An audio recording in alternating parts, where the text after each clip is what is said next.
Hello there, this is Christy Lewis from Dostoevsky in Space, and today I'm here with the Hamilton book tag. What's your name, man? Alexander Hamilton. This was put together by Maureen Keevy. I'm pretty excited to do it because I just watched Hamilton 2 or 3 days ago for the first time. Now that it's on Disney Plus, I imagine this tag is going to be like glutting the bookosphere. Thank you for creating this, Maureen. No one else was in the room where it happened, A book world you would put yourself in. I have so many answers for this one, I could not pick one. So I would pick the Fablehaven universe, the Railhead universe, Jonathan Strange and Mr. Norrell, and Narnia, of course. I just couldn't decide. They all sound like fun.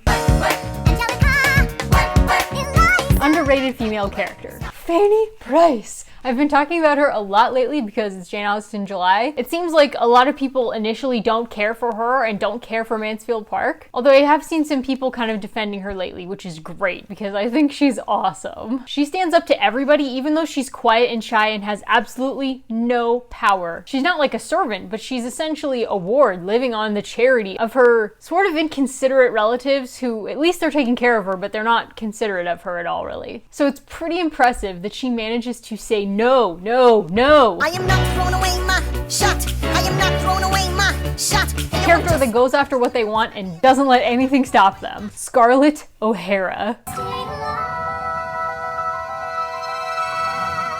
A character you wish was still alive. I'm just going to say there's spoilers for the book Ragtime by E.L. Doctorow in my answer, so skip ahead about 20 seconds if you don't want to be spoiled. There's a wonderful character in Ragtime who I just adored. I was really rooting for him. He seemed like a guy who was trying to work on a second chance with his girlfriend who has just had a baby, and he's trying to convince her into giving him a second shot. We don't know and we never learn, I don't think, what he did to cause her to leave him, even though she was pregnant. And this is set in a time when you don't just leave your baby daddy. It was like more complicated than that. Everybody in the book is rooting for them to get together, and then something happens to him that is just so unjust, and that's not his fault, and he takes it to such an extreme to teach America a lesson for what happened to him that it ends up destroying his life, and he dies, and it sucks. And spoiler alert, it's because he's black. That's why all of this happens to him. It just killed me. Also, spoiler alert for becoming Mrs. Lewis. Skip ahead like 5 seconds. I wish Joy had lived longer. The world has no right to my heart. The world has no place in our bed. The most heartbreaking end to a relationship you've ever read. Spoilers for Breathing Lessons by Ann Tyler. This book is great, but it's very heartbreaking. There are 2 main couples in it.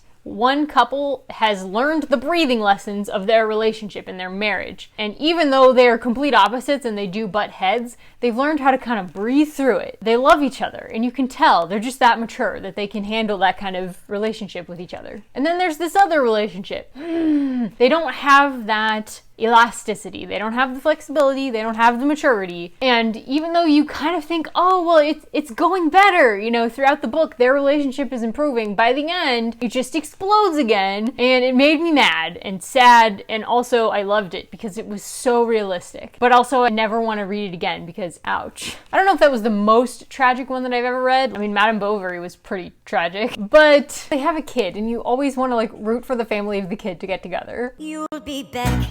Soon you'll see, you remember. The sassiest villain. I have to go with Hester's aunt in Hester. She always had this really kind of sassy attitude towards Hester and towards pretty much anybody except for her young protege whom she views as her son. And when she's talking with him, she's really got a mouth on her about the people around her, even though she acts all proper when she's with the people. The Reynolds Pamphlet. A book with a twist you didn't see coming. Spoilers for Deerbrook by Harriet Martineau. I did not anticipate that Hester and Dr. Hope were gonna get married, even though they weren't in love. When they did that, and then Dr. Hope says it's like the worst mistake of his life, it's like, oh no. So then the rest of the book is dealing with their marriage. What I love about it is that they really stick it out and they work on it, instead of just living with each other in cold silence or separating kind of on the side, like with mistresses or whatever. I love that they took the rocky path that ends up in love. Love covers a multitude of sins, you know?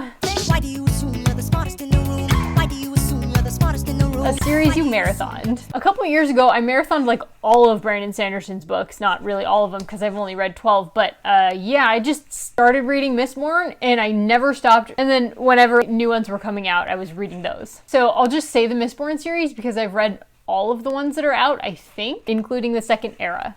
I know my sister like I know my own mind. You will never find Favorite book with multiple POVs. I don't know if it's my favorite. I mean, that would be kind of hard to choose. However, I did love Sadie on audiobook. This was a fascinating young adult contemporary kind of thriller mystery. It's about a teenage girl named Sadie who is trying to chase down her little sister who has disappeared. And she's trying to chase down the man who took her. It's told like it's a true crime podcast. And it's just heartbreaking to see so many different people completely fail her. But it was so compelling. It was really well done, and it makes you think a little bit about taking responsibility for the kids in your life, even if they're not your kids. And I think that's really the message of this book, is how society failed Sadie and her little sister.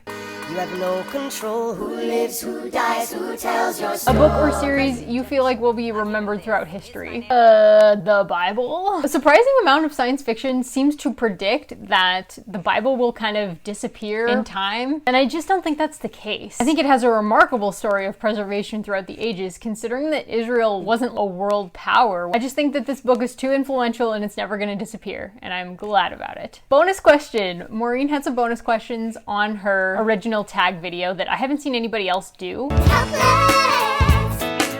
Look into your eyes and the A sky. relationship you were pulling for from the very beginning. Wesley and Buttercup! They beat all the odds, and I love it. Wait for it, wait for it. I am the one thing in life I can control. I wanted to tag a few people that I know enjoy Hamilton. I'm gonna start with Angela at Lit Science Alliance because I just saw on Twitter that it made her really emotional because she loved it so much. Angela is one very smart lady. She talks about kind of the crossroads between literature and science, and she does this really cool series called The Science Behind the Magic. She posts all the time. So if you enjoy science fiction and fantasy, I definitely recommend her channel because she reads a lot. I think she read like 13 books in June. Plus I need to pay her back because she tagged me in the Avatar tag, which I still haven't done. I need to do Ramsey's tag and the Avatar tag. And then we have Peg at the History Shelf. You could probably tell us all the things that are true and not true about Hamilton. I would love to hear that because I've heard that there are some differences between the bio and the actual play for theatrical purposes, obviously. So anyway, Peg, I really enjoy your channel. If you haven't checked out Peg's channel, it's just really impressive how much nonfiction she reads, and she does like these book hauls of beautiful books, like she reads N.T. Wright. Peg, consider yourself tagged, but you know, don't feel obligated. Don't feel obligated if I'm tagging you. Anybody. And I want to tag Ramsey at Rajathon because I know he enjoyed the Hamilton bio, and I think he said he really enjoyed Hamilton too. I'm in his Discord and we were just talking about it. Ramsey, consider yourself tagged if you want to be. There's a few other people that I could tag that I just kind of want to tag with this, like Faith and Faith in Books,